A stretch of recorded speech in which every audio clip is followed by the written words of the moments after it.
No prayer for Iron Maiden, Dream Theater almost gave us what we want, and Primal Fear announced an absolutely new chapter of the band.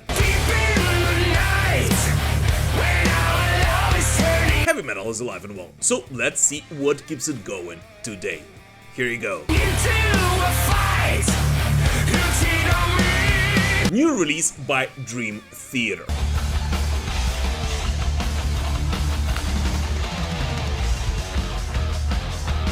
Dream Theater have finally announced their new release. And no, it's not what we all wanted. Progressive metal legends Dream Theater have announced Volume 1, a new vinyl box set to be released September 27th this year, which will include the band's 4 1990s albums, Images and Words, Awake, Fallen into Infinity, and Metropolis Part 2, Scenes from a Memory. And while this of course is great news for all the collectors and die-hard Dream Theater fans, I mean, it is an opportunity to get the updated versions of your beloved 4 albums. Well, it's not what we all wanted. Because let's be honest here, by now all the Dream Theater family around the world wishes for is to finally get the news about the band's new studio album. The first one to feature the prodigal son Mike Portnoy after his return to the Dream Theater family.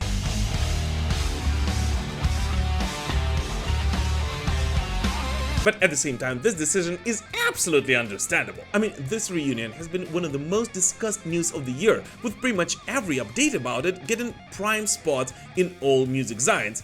And of course, Dream Theater would like to capitalize on it, with the best way to do it would be to release a reissue or a compilation of some sort, which you have to do before you actually announce your new material, since after all the fans will care about is only the new album by their favorite band. And so I guess this news kind of does give us hope that the new Dream Theater album is actually coming very, very soon. And for some reason, I mean, those reasons being Dream Theater overhyping it like hell, I actually have really high hopes for it, and I simply cannot wait what these progressive metal legends have prepared for us with Mike Portnoy behind the kit once again.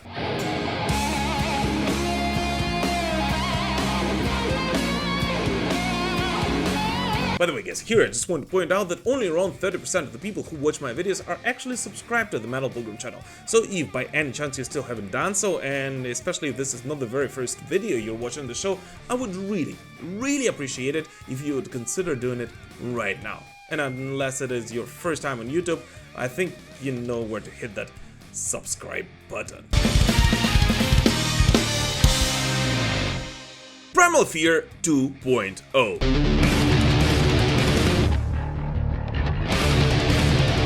In case you missed it, last week pretty much everyone has left the band Primal Fear. The 2 guitarists Alex Bayret and Tom Norman, the drummer Michael Ray, and the touring bassist Alex Janssen have all quit the band, basically leaving only Ralf Scheepers and Matt Sinner as the only members of what we all knew as Primal Fear. And of course, leaving Primal Fear, the 67% of the band also issued a collective statement. Dear fans and friends of Primal Fear, we unfortunately have to inform you today that Alex Bayret, Tom Norman, Michael Ray, and Alex Janssen, who helped us on bass for the last 2 years, are no longer part of the band Primal Fear. Triggered by decisions within the band that we do not agree with, this step was anything but easy for us to take. We would like to make it clear that despite the differences of opinion, there was no argument or bad blood. Yeah, so let's get it straight. 4 out of 6 band members quit Primal Fear, but there was definitely no argument or bad blood out there. I cannot believe my eyes. But anyways, this news of course has sparked quite a lot of controversy, not only among the Primal Fear fans, but among the heavy metal community overall, with some fans even questioning whether Primal Fear would be able to survive this hit overall. Yet from the latest news from the Ralf Scheepers and Matt Sinner's camp, it looks like the boys are actually trying to use this as an opportunity to restart and reboot the band, opening a new chapter of Primal Fear. Only in the past week, Primal Fear confirmed that the Swedish guitarist Magnus Carlsson, who has been primarily a studio member of the band, will now rejoin Primal Fear on the road. And in addition to that, the band has also recruited the Italian-Cuban guitarist Italia Bellaseca, known for her work with Angus McSix and frozen crown. Now the only vacant position at Primal Fear being the position of a drummer, which I am sure the band will fill very, very soon. But anyways, I'm actually quite excited to see what the next chapter of Primal Fear will bring for this band. As despite the whole fact that Primal Fear have released 2 incredible albums in the past couple of years, it somewhat felt like the band has not been growing as much as it should have been by now. And so who knows, maybe this change will actually open a new chapter and breathe in a new life into one of the best power metal bands out there. And in addition, it also gives an opportunity for 4 very talented musicians who actually know how to play together to possibly even start a band of their own.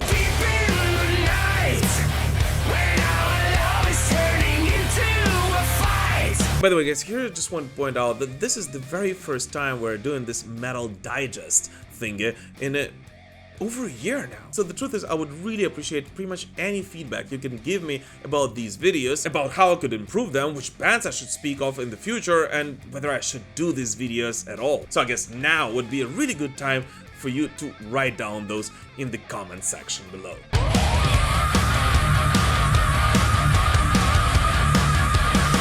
New blood in Overkill.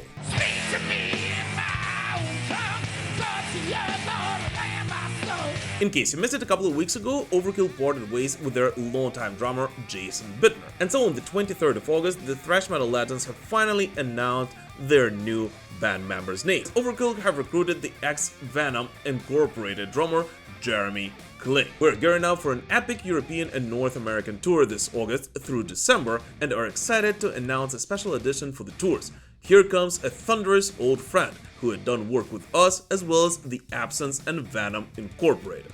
Please welcome, with drumsticks in hand, Jeremy Kling, said the band in their latest statement. Scorch the earth and your brain, scorch your dreams and what remains.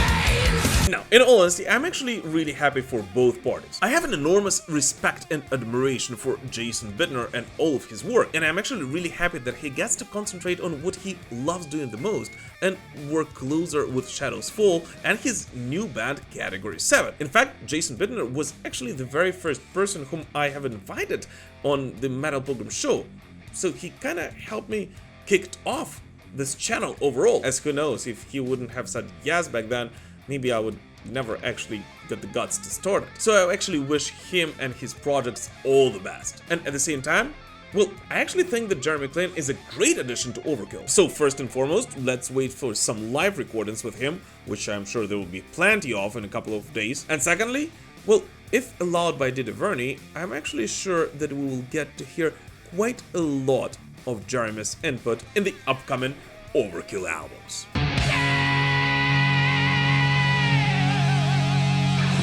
No new Iron Maiden.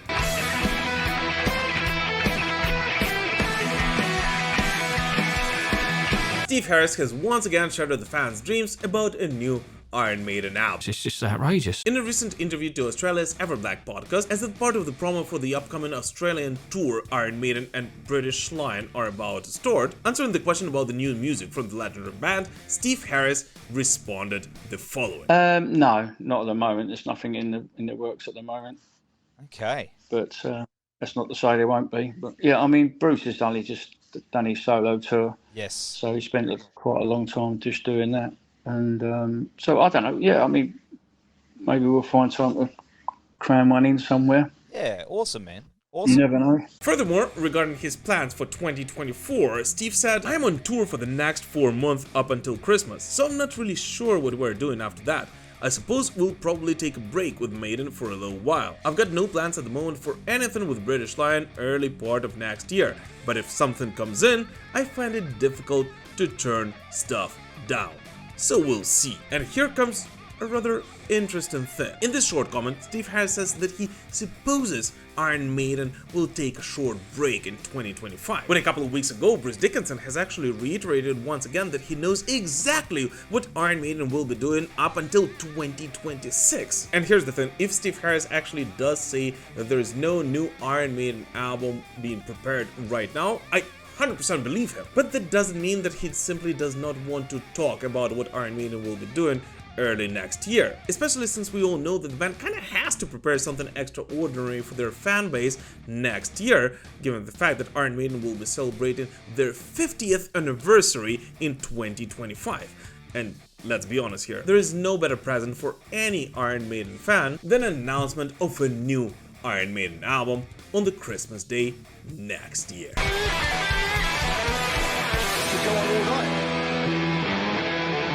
And by the way, talking about Iron Maiden, finally, the wait is over. Iron Maiden are kicking off the new leg of their The Future Past tour this weekend in Australia. And despite the whole fact that I, of course, will not see this leg of the tour live, I simply cannot wait to see and discuss all the little details about the band's current run, which you know there will be many of on this show. So make sure to not miss the episode on the show next week. And if you are actually attending any of these shows, please do not hesitate to send any comments or videos or any clips from the Future Past tour coming to Australia and Oceania. I would simply love to feature it in our Up the Iron series. And now on to the 5 newest releases in the world of metal from this week. Italian dwarven power metal band Windrose released their second single titled To Be a Dwarf, taken from the upcoming album Trollslayer, out October 4th via Napalm Records, and as they usually do, also treated their fans to a fantasy-like video to it. Overall, To Be a Dwarf is pretty much exactly what you may expect from Windrose if you ever heard them, as on it they once again stick to the formula they came up with several years ago, and which, in all honesty, has proved to be quite successful for Windrose since then.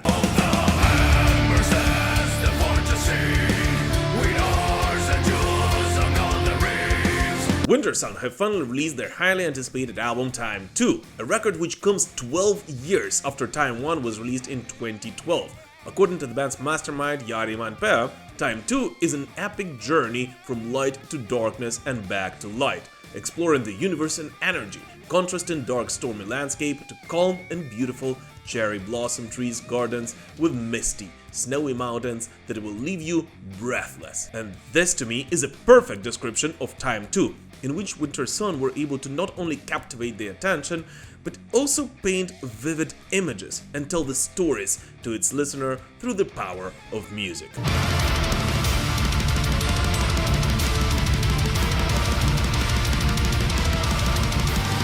And no longer symphonic, but now a modern metal band, Ad Infinitum, dropped a second single from their upcoming album Abyss, out October 11th. The sound's beginning might make some Ad Infinitum fans raise their eyebrows, yet towards its middle section it takes a more familiar course for all of the band's fans. Overall, this might be the most modern sounding work not only Ad Infinitum, but Melissa Boni overall has been a part of pretty much ever.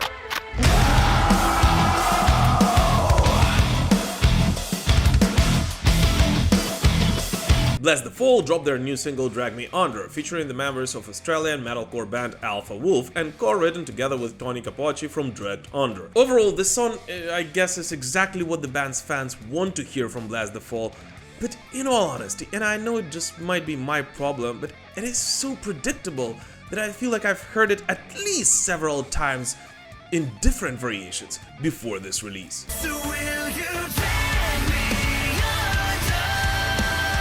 Pull me deep and breathe for me. Michael Schenker shares his new single Only You Can Rock Me, and yes, you guessed it right, it is a UFO cover. This song is taken from Michael's upcoming studio album My Years with UFO, which will celebrate the 50th anniversary of Schenker's UFO era spanning from 1972 to 1978.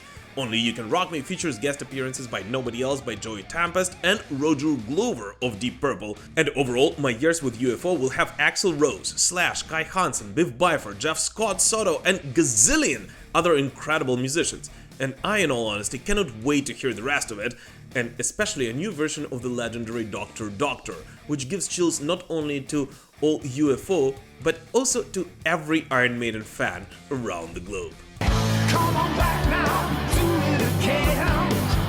Only you can rock me, rock me. By the way guys, if you would like to stay in tune with pretty much all of the newest releases in metal, just a reminder for you that we've created a special playlist called Metal 365 with no more than 2 songs from one artist, every song being not older than 1 year old, and not more than 50 songs in a playlist at a time, with it being updated every week with the newest releases from the world of metal. The link to it you can find in the description of this video, so make sure to add it to your Spotify or YouTube Music account, and don't hesitate to suggest any new metal releases. You are the youth! God! The actual news about Oasis. We're gonna live forever! Now, unless you live under the rock, I think you know that the pop-rock band Oasis have finally reunited after a gazillion years of talking trash about each other, and have already announced a huge tour, including 14 gigs in the United Kingdom and 5 performances at Wembley Stadium, which in all honesty, I'm not really a fan of Oasis, but I think it's great news for those who are. And let's be honest here, who doesn't really like drunkenly singing Wonderwall with an acoustic guitar sitting by a bonfire with your classmates, or at least remember how it was like 20 years ago. Cause maybe you're gonna be the one that saves me.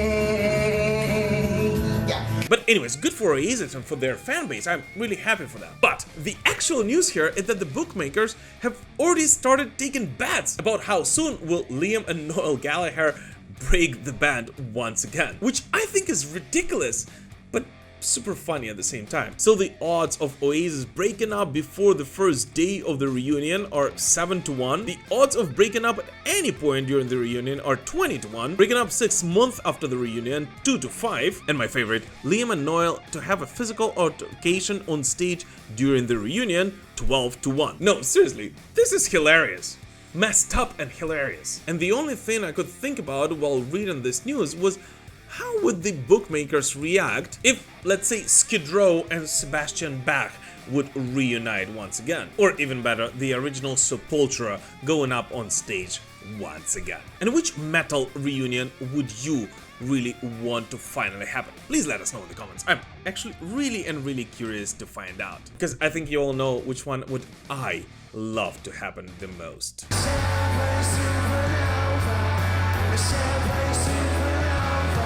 Metal to the masses.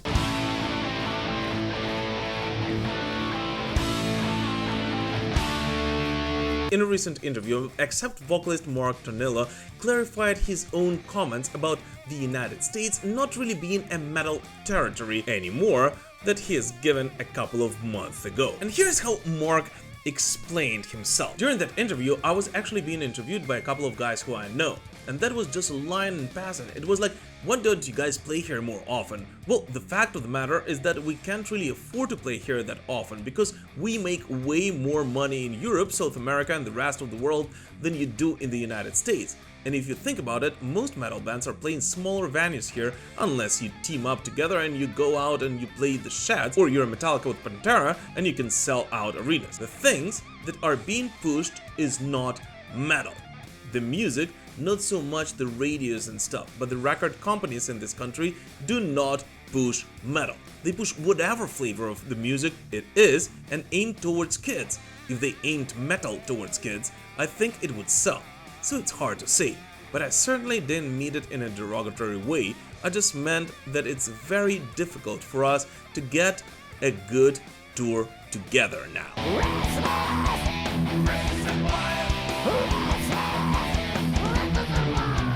And here, Mark actually raises a quite important point. Now, those who are not new to the channel know that I pretty much always talk about the importance of mainstream events and mainstream attention for the development of heavy metal and its growth. Yes, it is true that none of us metalheads, of course, care whether Judas Priest or Black Sabbath are in the Rock and Roll Hall of Fame, or whether Metallica or Iron Maiden get a Grammy Award. We will love our favorite bands no matter what. But the truth is that it is through the mainstream media that many young kids can discover our favorite genre. And this actually has been the case pretty much since the 70s, as in the end of the 70s, people were talking about how heavy metal is totally dead and it will never be able to survive the 1980s. Well, we all know what happened later.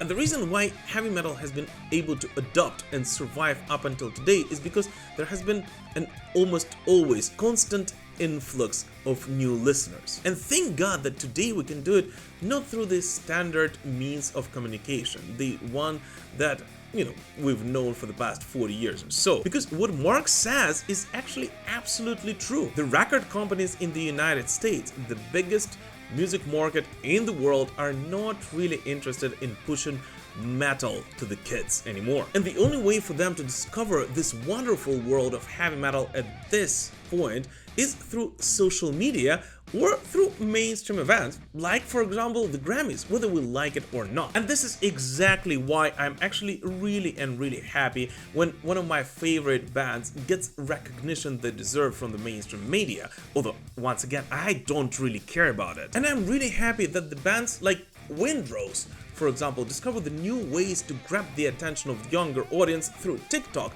or any other social media platforms. And the more such cases there will be, the better it is for us. But anyways, what did you listen this week? Please let us know in the comments. As always, thank you so much for watching this video, guys. And once again, this is the very first time we're doing the Metal Digest in over a year on the Metal Pilgrim Show, although this format has become quite popular on my Ukrainian channel. So please do not hesitate to comment about how you would like me to improve these Metal Digests, whether you would like me to do them at all, and if so, which bands would you like me to cover in the future videos. God bless you, and we will prevail. Slava Ukraini!